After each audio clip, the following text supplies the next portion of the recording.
आणि स्विंगिंग काय आहे, racket swinging is the toughest part. म्हणजे तुम्हाला माहीत नाही किती टफ आहे. हो, ते सोपं करून टाकलं. युवराजजी नमस्कार. या ठिकाणी NSCC स्पोर्ट्स यूट्यूब चॅनलशी आपण बोलतोय. या ठिकाणी सरांनी जे सांगितलं stinging is the toughest part in the tennis. तर हा जो पार्ट आहे तुम्ही तुमच्या वडिलांची परंपरे ठेवून या ठिकाणी तुम्ही करताय आणि आंतरराष्ट्रीय सर्व जे टेनिस प्लेयर यांची स्टिंगिंग तुम्ही करताय. तर तुम्ही त्या संदर्भात आज सरांच्या बरोबर काम करताना तुमचा स्वतःचा काय अनुभव आहे, काय सांगता येईल? स्विंगिंग हा खूप तसा पाहायला गेलं तर अवघड पॅटर्न आहे, पण हा प्लेअरची खूप म्हणजे अशी गरज, ऐनवेळी पडणारी गरज आहे. नाही हां ऐनवेळी गरज पडते, बोलत राहते, रेकॉर्ड झाली. गरज पडते खूप. तर ऐनवेळी त्यांना स्विंगिंगची गरज पडते. मॅचमध्ये असताना कशामध्ये हां तुम्ही आता ह्याच्यासाठी काय सुविधा देता तुम्ही? जे प्लेयर्सला अडचण येते त्यांना रॅकेट्सच्या स्टिंगिंग उपलब्ध असायला पाहिजे, तर त्याची काय काळजी घेता तुम्ही? त्यांचं टेन्शन चेक करता किंवा तुम्ही काय? रॅकेटमधला मेन पार्ट असतो तो स्ट्रिंगिंगचं टेन्शन, मग रॅकेटचं टेन्शन. जे टेन्शन ॲक्युरेसी असते ही परफेक्ट द्यायला पाहिजे. टेन्शन ॲक्युरेसी म्हणजे आता ही डिजिटलाइज, आता कॉम्प्युटराइज मशीन निघालं. पहिल्या ज्या मशीन होतात त्या मॅन्युअल होत्या. तर कॉम्प्युटराइज मशीनमुळं काम खूप हलकं झालं आहे. म्हणजे सपोज आपण हे नितीन सरांना 60 टेन्शन हवं आहे, तर प्रत्येक स्ट्रिंगला 60च खेचणार. मॅन्युअल मशीनमध्ये काय होतं की बाबा 60 टेन्शन लावलं तर प्रत्येक टेन्शन 60 खेचू शकत नाही. पण आत्ता यायला सपोज 60 टेन्शन लावलं तर प्रत्येक स्ट्रिंग 60 लावणार आणि प्लेअर सॅटिस्फाईड होणार. का तर 60 टेन्शन त्याला ते जाणवतं, कारण की प्लेअर हा एक्सपिरियन्स प्लेअर असतो. त्याला नॉर्मली म्हणजे कळतं स्ट्रिंगिंगमधलं काय काय नाही. तो लगेच ओळखून जातो की बाबा स्ट्रिंगिंग कसं झालं आणि कसं नाही. त्याच्यावरच प्लेअर सॅटिस्फाईड झाला तर मी खुश झालो. निश्चितच युवराजजी, या ठिकाणी भारताच्या लेवलला टेक्निकल ग्राउंडवरती जे सपोर्ट लागतो, जे फिजिओथेरपिस्ट म्हणा, जे स्पॉन्सरशिपच्या बरोबरच जे बाकीचे इतर मेडिकल सपोर्ट जो लागतो तो, त्याच्यावर टेक्निकल पर्सन लागतो ते, अशा पद्धतीने जो लागतो.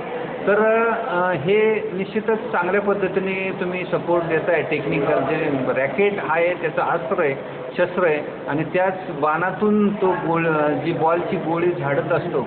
तर त्याच्यासाठी निश्चित तुमचं योगदान चांगलं आहे. तर ह्याच्यामध्ये अजून तुम्हाला काय सांगता येईल की बाबा ह्याच्यामध्ये तुम्ही इतर आंतरराष्ट्रीय टेक्निकचा काय अनुभव घेता का? हो, आंतरराष्ट्रीय टेक्निकचा अनुभव म्हणजे घेतलेला आहे यापूर्वी. कारण की आपल्या इथे ज्या मॅचेस होतात RTF, WTF, सगळ्यात टॉप लेवलची मॅच WTF, त्याचाही आता अनुभव घेतलेला आहे. म्हणजे प्लेअर मेन स्ट्रिंगिंगवर असतो. आपल्या इथं नॉर्मली LBSमध्ये टेन्शन ठेवतात, पण जे बाहेरचे प्लेयर्स असतात ते KGमध्ये टेन्शन सांगतात. आणि KG म्हणजे आत्ता आपल्याकडे अशी सिस्टीम निघाली नाही की जी टेन्शन चेक करू शकते. प्लेअर जस्ट खेळण्यावरनं अंदाज लावू शकतो टेन्शनचा, किंवा हे रॅकेटचं टेन्शन काय ते रॅकेटचं.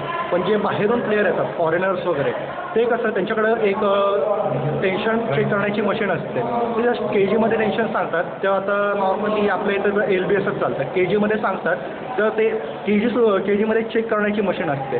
तर ते लगेच ओळखू येतं. कारण की सगळ्यात जास्त आपल्याला अनुभव घ्यायचा असेल की बाबा इथलं स्ट्रिंगिंग आणि तिथलं स्ट्रिंगिंग आपण खरंच ग्रेट सिंगर आहोत का, तर ते कळू शकतं आपल्याला. की बाहेरनं जर कमेंट चांगली आली तर निश्चितच आपण चांगला स्ट्रिंगिंग करतोय. ह्याच्यामध्ये ज्या वेळेला बॉल हिट केला जातो आणि त्यामधलं निश्चितच टेन्शन हे कमी होतं, आणि ज्यावेळेला प्लेयर नवीन रॅकेट घेतो त्यावेळेला तो जे मायन्यूट जो पार्ट आहे किंवा टेन्शन त्याला म्हणजे 60 टेन्शन असेल, आणि ज्यावेळेला मॅच खेळेल त्यावेळेला निश्चित त्याचं थोडंसं मायन्यूट टेन्शन कमी होईल.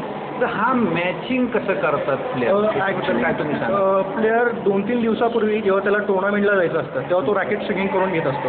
मशीनमध्ये अशी एक सिस्टीम निघालेली आहे की त्याला आपण प्रेस्टिज टेन्शन लावू शकतो. म्हणजे 60 टेन्शन प्लस प्रेस्टिज 5.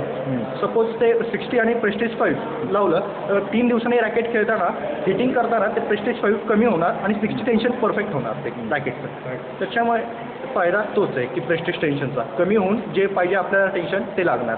आणखी 3 दिवसात जस्ट आपण रॅकेट ती ठेवणार आहे, यूज करणार आहे, तर टेन्शन उतरू शकतं. जे उतरणार टेन्शन ते प्रेस्टिज 5 असणार आणि जे ॲक्युरेट टेन्शन असणार ते 60 असणार. ह्यामध्ये मी आज असं ग्रँड स्लॅमच्या मॅचेसमध्ये बऱ्याच वेळा पाहिले जातं, कारण हा सिंगल स्पोर्ट्स आहे, तर त्याच्यामध्ये रॅकेट ही आपटली जाते. आणि बऱ्याच वेळा प्लेयर हे आपटतात रॅकेट, तर त्याच्यामध्ये त्या टेन्शनचं काय होतं त्यावेळेला? टेन्शन रॅकेटला ॲक्च्युली हाय टेन्शन असतं. जेव्हा ती रॅकेट आपटली जाते तेव्हा ते रॅकेटवर प्रेशर येतं आणि ज्या ठिकाणी आपटली जाते तिथनं मग ते क्रॅक जायला लागते रॅकेट. म्हणजे तुमच्या दृष्टिकोनातून ज्यावेळी आपटणं जे प्लेअरचं टेन्शन जे त्याच्या रॅकेटवर काढलं जातं त्यांनी पर्यायाने रिव्हर्स प्रेशर जास्त वाढण्याची प्रक्रिया रॅकेटच्या टेन्शनच्या माध्यमातून होते असं तुम्हाला सांगता येईल? रॅकेटचा ॲक्च्युली शेप वगैरे हे ते जाण्याची शक्यता असते, त्याच्यामुळे टेन्शनमध्ये फरक पडू शकतो.